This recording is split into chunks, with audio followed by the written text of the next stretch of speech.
Hi friends, welcome to online study series. तो friends, आज के इस वीडियो के माध्यम से हम सब लीट एग्जाम के लिए मैकेनिक्स के टॉप 300 एमसीक्यू क्वेश्चंस की सीरीज कंप्लीट करने जा रहे हैं। फ्रेंड्स, जो हमारा आज का लेक्चर होगा मैकेनिक्स का लेक्चर नंबर 8 होगा। इसके पहले हमने फ्रेंड्स मैकेनिक्स को 5 लेक्चरों में थ्योरी के माध्यम से कंप्लीट करवा दिया है, और 5 लेक्चर के बाद जितने भी हम लेक्चर ले रहे हैं यहाँ पे टॉप यहाँ पे एमसीक्यू क्वेश्चंस की यहाँ पे लेक्चर ले रहे हैं। अभी तक इसके यहाँ पे एमसीक्यू क्वेश्चंस की 2 यहाँ पे लेक्चर लिए जा चुके हैं। ये आपका यहाँ पे 8वां लेक्चर है, ठीक है फ्रेंड्स। यानी कि टोटल यहाँ पे एमसीक्यू क्वेश्चंस की सीरीज के यहाँ पे 3रा लेक्चर है। फ्रेंड्स, मैं बता दूँ, अगर आप पूरी मैकेनिक्स के यहाँ पे 300 क्वेश्चन अगर आप देख के चले जाते एग्जाम में, या तो एग्जाम आपके एसएससी जेई का पेपर हो, आरआरबी जेई का पेपर हो, या यहाँ पे लीट एग्जाम का पेपर हो, ठीक है, कोई भी आपके यहाँ पे पेपर हो, तो आप मैकेनिक्स के इससे बाहर कभी नहीं आने वाला है। जैसा कि आप देख सकते हैं कि इससे बाहर कभी नहीं आया, फर्स्ट रैंकर यही पढ़ते हैं। फर्स्ट रैंक जो पाता है स्टूडेंट्स, वो भी इसी सीरीज में से पढ़ के जाता है, ठीक है फ्रेंड्स। पिछले साल भी हमने मैकेनिक्स को कंप्लीट करवाया था, बहुत से बच्चों का रिजल्ट बहुत ही अच्छा आया हुआ था। तो फ्रेंड्स, हम इस वीडियो के अंत तक बने रहिएगा, और अभी तक आपने मेरे चैनल को सब्सक्राइब नहीं किया है तो प्लीज़ सब्सक्राइब करें, साथ में बेल आइकन भी प्रेस कर लीजिएगा। तो चलिए फ्रेंड्स, हम इस वीडियो को स्टार्ट करते हैं। तो जैसा कि फ्रेंड्स, आप अपने स्क्रीन पे इस वीडियो का सबसे पहला नंबर क्वेश्चन देख सकते हैं। इसके पहले हमने 50 क्वेश्चन को कवर करवा दिया था, और इस वीडियो के माध्यम से हम क्वेश्चन नंबर 51 से स्टार्ट करने वाले हैं। लेकिन फ्रेंड्स, जो भी स्टूडेंट ने आप इसके पिछले वाले लेक्चर को देखे होंगे, उनसे मैंने क्वेश्चन पूछा था 50वां नंबर क्वेश्चन के आंसर, कि आप इस क्वेश्चन के आंसर बताइए। तो चलिए मैं इस क्वेश्चन के आंसर भी बता देता हूँ, और ये न्यूमेरिकल टाइप का क्वेश्चन है। इस क्वेश्चन को मैं यहाँ पे अलग में साइड में करवा भी देता हूँ, ठीक है। देखिए क्वेश्चन क्या है आपका, कि 2 like parallel forces are acting on at a distance of 24 mm apart and their resultant is 20 Newton, ठीक है। If the line of action of the resultant is 6 mm from the any given force, the two force are। तो इस question को कैसे करेंगे, आइए हम इसे हल करना स्टार्ट करते हैं, ठीक है।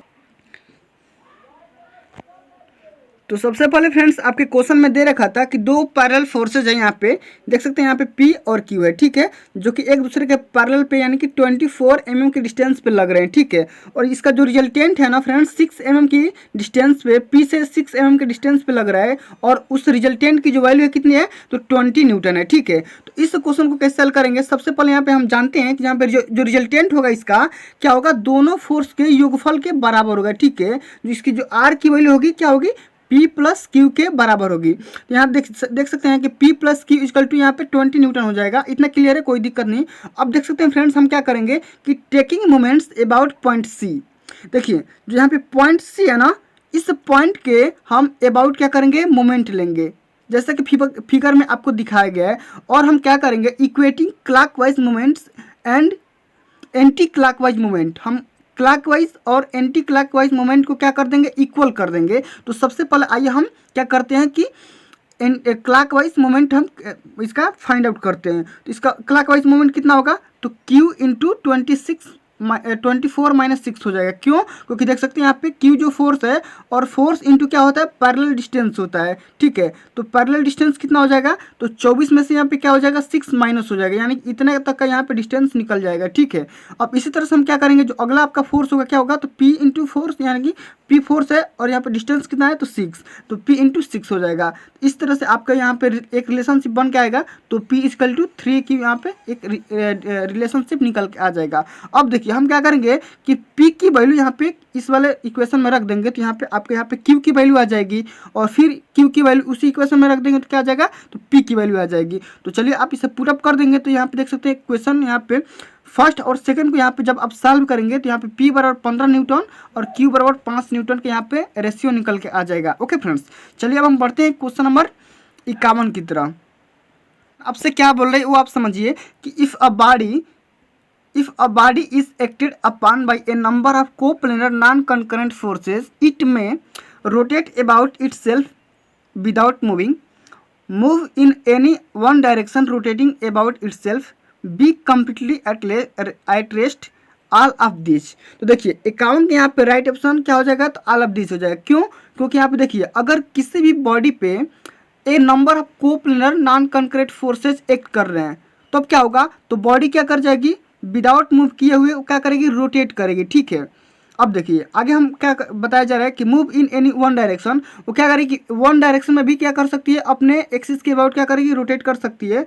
और यहाँ पे बॉडी क्या हो जाएगी, तो कंप्लीटली रेस्ट में भी हो सकती है। ठीक है, तो तीनों ऑप्शन सही है, इसलिए यहाँ पे ऑप्शन नंबर डी को करेक्ट करेंगे। क्यों?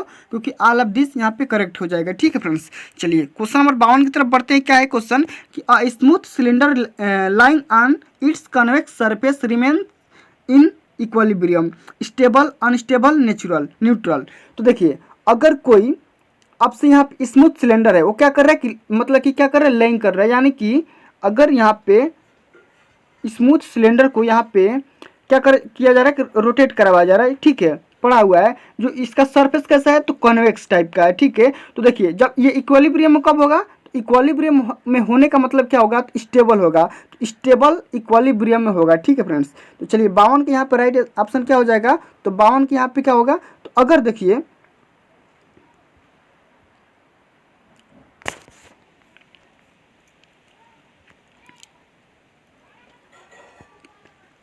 चलिए फ्रेंड्स अब हम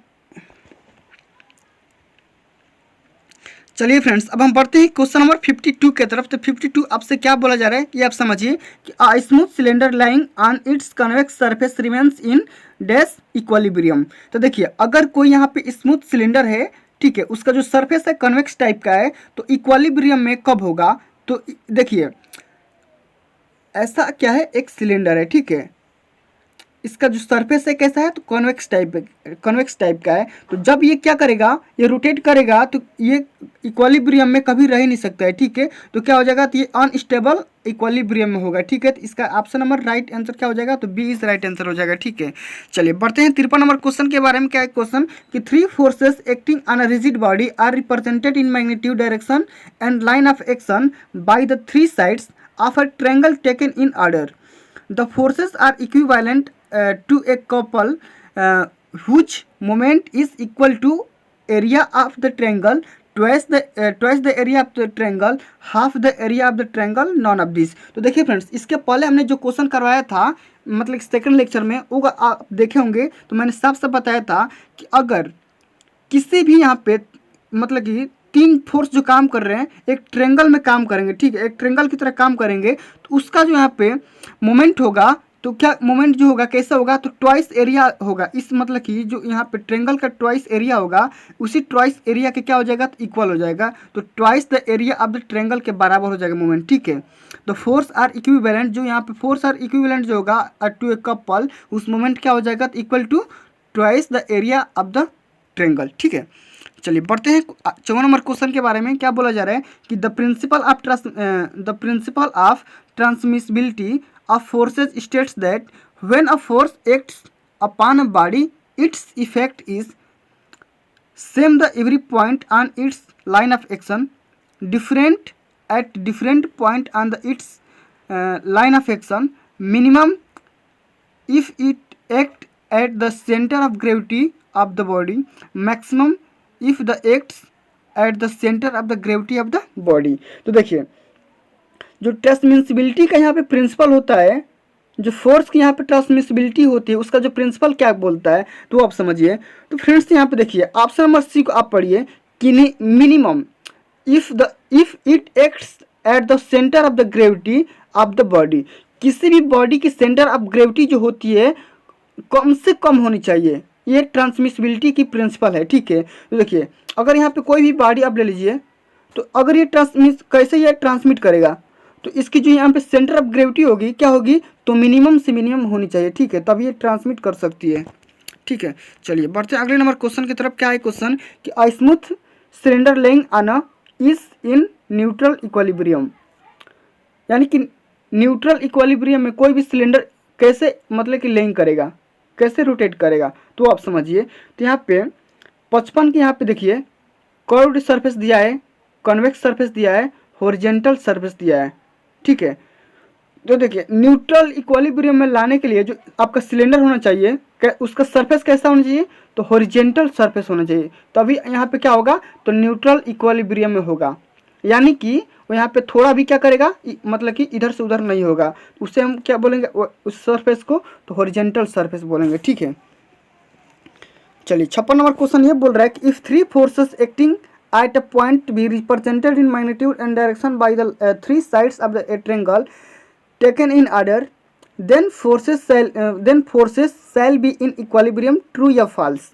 देखिए 56 के यहाँ पे अगर तीन फोर्स काम कर रहे हैं और उसकी जो यहाँ पे फोर्स की जो यहाँ पे एक पॉइंट पे काम कर रहे हैं, मैग्नीट्यूड और डायरेक्शन की यहाँ पे डायरेक्शन क्या है तो सेम डायरेक्शन है, ठीक है, तीनों साइड की।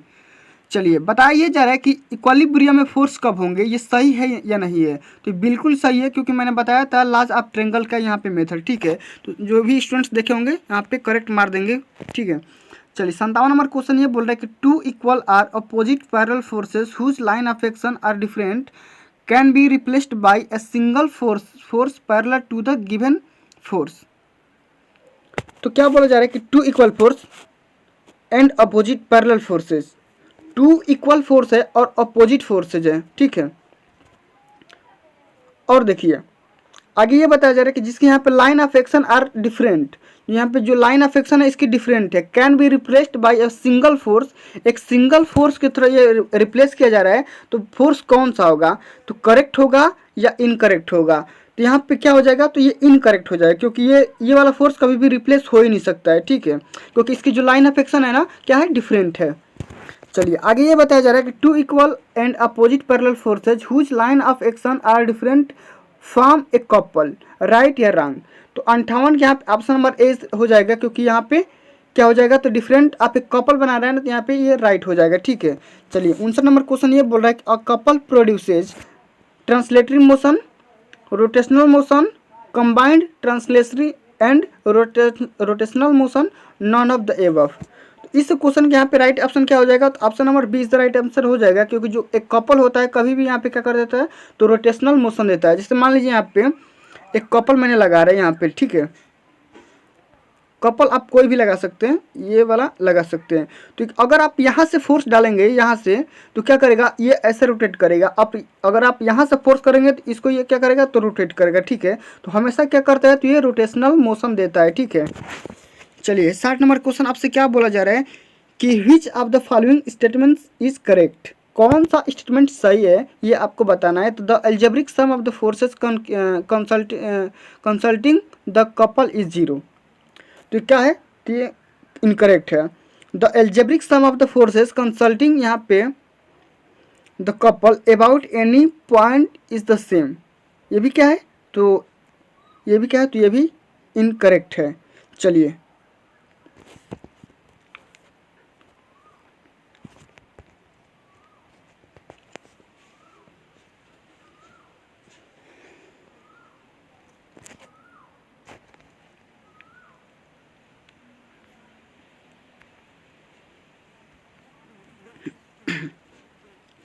चलिए अब बढ़ते हैं क्वेश्चन नंबर 60 की तरफ। क्वेश्चन नंबर अगला क्या बोल रहा है ये आप समझिए, which of the following statement is correct, कौन सा कथन सही है। तो the algebraic sum of the forces consulting the couple is zero, तो क्या है, तो ये बिल्कुल सही है, ठीक है। The algebraic sum of the forces constituting the couple about any point is same, ये भी क्या है, तो ये भी सही है। The couple cannot be balanced by a single force but can be balanced only by a couple of opposite sense, तो ये भी क्या है, ये भी सही है। इसका कहने का मतलब ये है कि अगर कोई भी कपल है तो एक फोर्स के थ्रू एक सिंगल फोर्स उसे बैलेंस नहीं कर सकता है, बल्कि इसे बैलेंस करने के लिए एक कपल की ही आप मतलब कि आवश्यकता पड़ती है, जो इसके अपोजिट डायरेक्शन में होता है, ठीक है। तो सारे ऑप्शन क्या है, तो करेक्ट है, ठीक है। चलिए अगला नंबर ऑप्शन क्या बोल रहा है, अगला नंबर क्वेश्चन आपसे ये बोल रहा है कि match the correct answer from the group B for the statements given in group A. Group A से ग्रुप बी को यहाँ पे मैच करवाना है, जो यहाँ पे सही होगा, ठीक है। तो देखिए the resultant of two forces P and Q, P is greater than Q acting along the same straight line but in opposite direction is। तो देखिए दो फोर्स हैं P और Q, जो P है Q से बड़ा है। तो अगर देखिए अगर एक लाइन में सेम स्ट्रेट लाइन में होंगे जो कि अपोजिट डायरेक्शन में होंगे, तो उसके लिए कैसे कौन सा यहाँ पे सही करेंगे। तो देखिए मैंने बताया भी था कि अगर यहाँ पे देखिए कोई दो फोर्स काम कर रहे हैं P and Q, same direction में यहाँ पे नहीं है, अपोजिट डायरेक्शन में है और एक सेम ही स्ट्रेट लाइन में है। इसको मान लीजिए आप P और इसको मान लीजिए आप Q। तो इसका जो रिजल्टेंट फोर्स होगा जो P ग्रेटर है ना, तो P माइनस क्यू हो जाएगा, ठीक है। तो इसका यहाँ पे पहला से हम किसको मिलाएंगे, तो पहला से मिलाएंगे हम B को, ठीक है। चलिए बी वाला आप किससे मिलेगा, तो the resultant of two like parallel force P and Q is, तो देखिए द रिजल्टेंट ऑफ टू, देखिए दो लाइक पैरेलल फोर्सेज हैं P और Q, तो उसका रिजल्टेंट कौन सा होगा, तो ये आप समझिए। तो B का यहाँ पे कौन सा हो जाएगा, तो सबसे पहले यहाँ पे ये वाला हो जाएगा, क्यों, क्योंकि यहाँ पे अपोजिट, यहाँ पे इसका जो रिजल्टेंट होगा P प्लस Q हो जाएगा, ठीक है। चलिए आगे बात करते हैं, the resultant of two equal forces P making an angle theta each. तो देखिए जो यहाँ पे इसका जो रिजल्टेंट कैसे निकालेंगे, जो यहाँ पे P है ना, P के साथ यहाँ पे थीटा एंगल बना रहा है, तो मैंने बताया था कि Q sine theta upon P plus Q का थीटा, तो C का यहाँ पे इसका जो बनेगा क्या बनेगा, तो 2P कास थीटा बाई 2 हो जाएगा। इसको हमने लिखवाया हुआ था, इसका जो रिजल्टेंट था इसका हमने निकाला हुआ था, ठीक है। चलिए आगे बात करते हैं यहाँ पे, the angle of inclination of the resultant of two forces P and Q with the forces P। तो इसका रिजल्टेंट कैसे निकलेगा इंक्लिनेशन के फॉर्म में, तो मैंने बताया था कि ये वाला सूत्र आपको इस इंक्लिनेशन के फॉर्म में आपको याद करना है कि Q sine theta upon P plus Q cos theta, जो कि यहाँ पे tan अल्फा के बराबर होता है, ठीक है। तो इसका ऑप्शन क्या हो जाएगा, तो ए सबसे पहले यहाँ पे क्या होगा, तो ये वाला सही है। तो ऐसे ही आपको कर लेना है मिलान, ठीक है। चलिए बढ़ते हैं हम क्वेश्चन नंबर नेक्स्ट की तरफ। तो अगले नंबर क्वेश्चन आपसे क्या बोल रही है, आप समझिए कि the force inclined in the string A B due to the load W as shown in figure. तो इस फिगर के माध्यम से लोड कितना होगा ये आपको बताना है, कि लोड की जो यहाँ पे कंपोनेंट होंगे कितना होंगे इस डब्ल्यू वाले लोड को, तो यही बताना है। अगला नंबर ये भी क्वेश्चन है कि the force inclined in the string B C due to the load W as shown in figure, ठीक है। तो दोनों क्वेश्चन कैसे हल करेंगे ये मैं आपको न्यूमेरिकल के माध्यम से बताऊंगा, ठीक है। तो चलिए हम इस क्वेश्चन को हल करते हैं। तो सबसे पहले आइए हम फिगर को समझते हैं कि फिगर में आपसे क्या बोला जा रहा है। तो यहाँ पे देखिए, यहाँ पे AC यहाँ पे स्ट्रिंग है, ठीक है। और यहाँ पे देखिए बताइए जा रहा है कि ये जो W है ना, इसी का हम लोग क्या करना है, कंपोनेंट निकालना है, ठीक है। जो फोर्स AB के साथ स्ट्रिंग जो बधी हुई है, इसी का हम लोग क्या करना है, यहाँ पे इसका लोड फाइंड आउट करना है, ठीक है। तो यहाँ पे देखिए ये वाला जो आपका एंगल है ना, ये वाला थीटा है, ठीक है। ये वाला थीटा है, तो ये वाला देखिए जो आपका लोड लग रहा है 90 डिग्री पर लग रहा है, इस वाले चीज़ से या क्या कर रहा है, तो 90 डिग्री पर लग रहा है। तो ये आपका 90 हो जाएगा और ये थीटा हो जाएगा। तो ये वाला एंगल कितना होगा, तो 90 माइनस थीटा हो जाएगा, ठीक है। तो ये वाला जो एंगल लगेगा ये कितना हो जाएगा, तो 90 माइनस थीटा हो जाएगा। इतना आप समझ गए।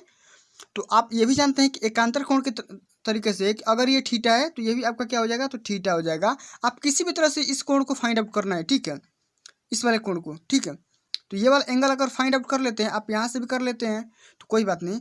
ये वाला कितना निकल के आ गया आपका 90 माइनस थीटा। अब देखिए, अब हम फिगर के माध्यम से समझते हैं कि BD अपान AB। देखिए BD कौन सा है, तो ये, तो BD अपान AB कौन सा है, तो ये, ठीक। तो BD अपान AB बराबर क्या हो जाएगा, तो यहाँ पे देखिए BD की जो वैल्यू है आपसे यहाँ पे कितनी हो जाएगी, तो जितनी आपकी BD होगी, मतलब कि जितना आपका यहाँ पे लोड ऊपर की तरफ लगेगा उतना ही लोड आपका क्या करेगा, नीचे की तरफ लगेगा।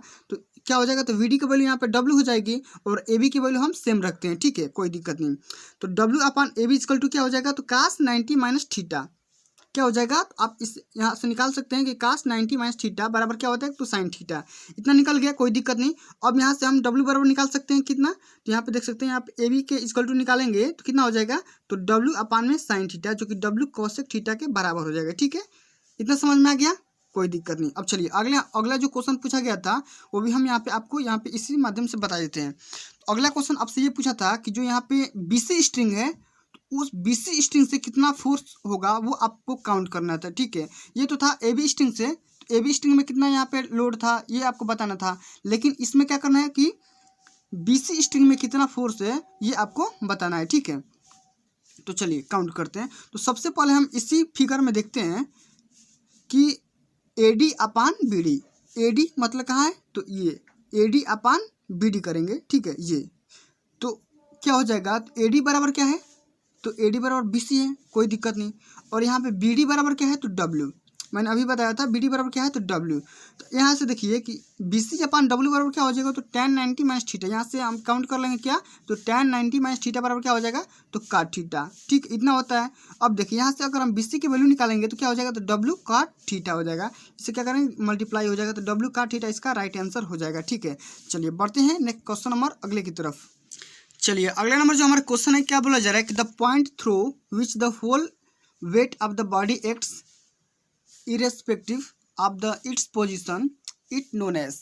देखिए तो क्या हो जाएगा तो 64 नंबर क्वेश्चन का ऑप्शन नंबर जो राइट आंसर होगा क्या हो जाएगा तो सेंटर ऑफ ग्रेविटी हो जाएगी। जो कि सेंटर ऑफ ग्रेविटी होती है क्या होती है कि इरिस्पेक्टिव पोजीशन होती है। ठीक है, किसी भी बॉडी का। ठीक है, जो कि वही वेट क्या करता है कि पूरी बॉडी पे वहीं पे लगता है। ठीक है, चलिए बात करते हैं 65 नंबर क्वेश्चन के बारे में। क्या बोल रहे हैं कि द टर्म सेंट्राइड। तो सेंट्राइड क्या होती है मैंने पिछले लेक्चर में भी बता दिया था, लेकिन यहाँ भी अब आया है तो हम इसे डिस्कस कर लेते हैं। सेंट्राइड तो एक होती है सेंटर ऑफ ग्रेविटी और जो दूसरी होती है सेंट्राइड होती है। ठीक है, तो सेंट्राइड क्या होती है the same as the centre of gravity. ये सही है या नहीं तो ये क्या है तो ये भी क्या है तो सेम सेंटर ऑफ ग्रेविटी के बराबर ही होती है। ठीक है, चलिए लेकिन यहाँ पे एक चीज़ है कि सेंटर ऑफ ग्रेविटी 2D के लिए निकलता है और सेंट्राइड 3D के लिए निकलता है। ठीक है, इतना चीज़ आपको यहाँ पे समझना जरूरी था। चलिए आगे बात करते हैं कि एन इरेगुलर बॉडी में have more than one centre of gravity, yes और नो। तो अगर कोई इरेगुलर बॉडी है तो उसका जो सेंटर ऑफ ग्रेविटी एक से अधिक हो सकता है या नहीं। इस क्वेश्चन का ऑप्शन जो यहाँ पर राइट आंसर होगा यस होगा। क्यों? क्योंकि जो इरेगुलर बॉडी है उसकी एक से अधिक सेंटर ऑफ ग्रेविटी हो सकती है। जैसे मैंने बताया कि जो सेंटर ऑफ ग्रेविटी होती है हमेशा इरेगुलर बॉडी के लिए भी आप निकाल सकते हैं। ठीक है, उसका कोई शेप ना हो। चलिए आगे बात करते हैं the centre of gravity of a triangle lies at a point where its two diagonal meet each other. तो यहाँ पे जो रेक्टेंगल का जो यहाँ पे सेंटर ऑफ ग्रेविटी निकलती है किस पॉइंट पे निकलती है, यानी कि उस पॉइंट पे निकलती है जो यहाँ पे जो इसका डायगोनल क्या करते हैं मीट करते हैं। ठीक है, एक यहाँ पे रेक्टेंगल है तो ये जो दोनों मीट करेंगे डायगोनल तो इस पॉइंट पे इसका जो यहाँ पे क्या होगा तो सेंटर ऑफ ग्रेविटी होगा या नहीं, यही आपसे यहाँ पे क्वेश्चन पुट कर रहा है। तो जाहिर सी बात है इसी पे क्या करती है तो हमेशा आप सेंटर ऑफ ग्रेविटी मतलब कि लाइज करती है तो करेक्ट हो जाएगा। ठीक है, चलिए बात करते हैं the centre of gravity of a triangle lies in a point where is medians intersect each other. तो ये भी क्या है तो 68 का ऑप्शन नंबर ये भी क्या है तो करेक्ट है। ठीक है, अगर मान लीजिए यहाँ पे कोई यहाँ पे क्या है ट्रायंगल है तो अगर इसके जो मीडियन होंगे जिस पॉइंट पे लाइज करेंगे वही इसका क्या हो जाएगा तो सेंटर ऑफ ग्रेविटी हो जाएगा। चलिए 69 नंबर क्वेश्चन क्या बोल रहे हैं कि the centre of gravity of an isosceles triangle with base P and the side Q from it base is कितना होगा। इस क्वेश्चन को कैसे हल करेंगे ये आप समझिए। 69 नंबर क्वेश्चन का यहाँ पे जो ऑप्शन नंबर यहाँ पे कितना यहाँ पे सही होगा तो सबसे पहले आप यहाँ पे ए को टिक करिए। ठीक है, अभी बताता हूँ कि इस क्वेश्चन को सेंटर ऑफ ग्रेविटी कैसे निकालेंगे। ठीक है, चलिए इसका हम सेंटर ऑफ ग्रेविटी क्या करते हैं निकालते हैं।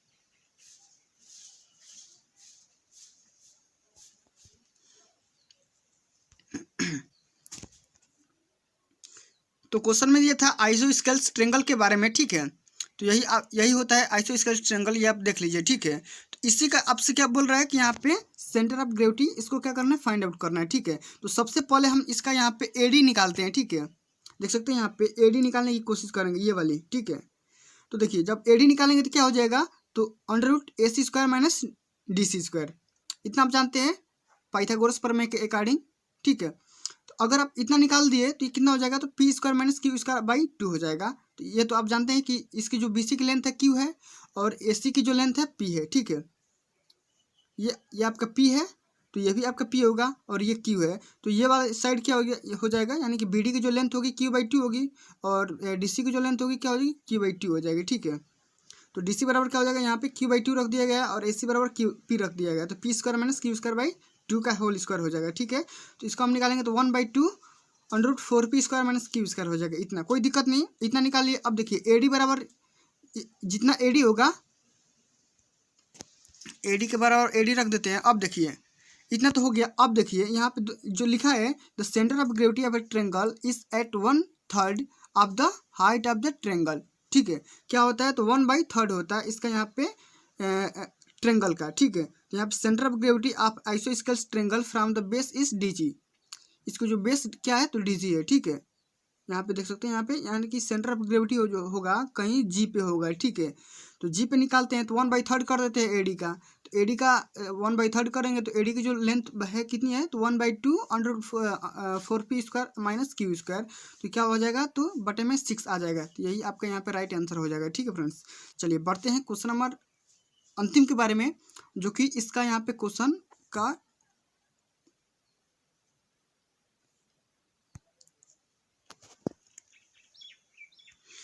चलिए फ्रेंड्स, जो इस वीडियो का सबसे अंतिम नंबर क्वेश्चन है, क्या बोल रहा है वो आप समझिए कि the centre of gravity of an equilateral triangle with the each sides A is from any of the 3 sides.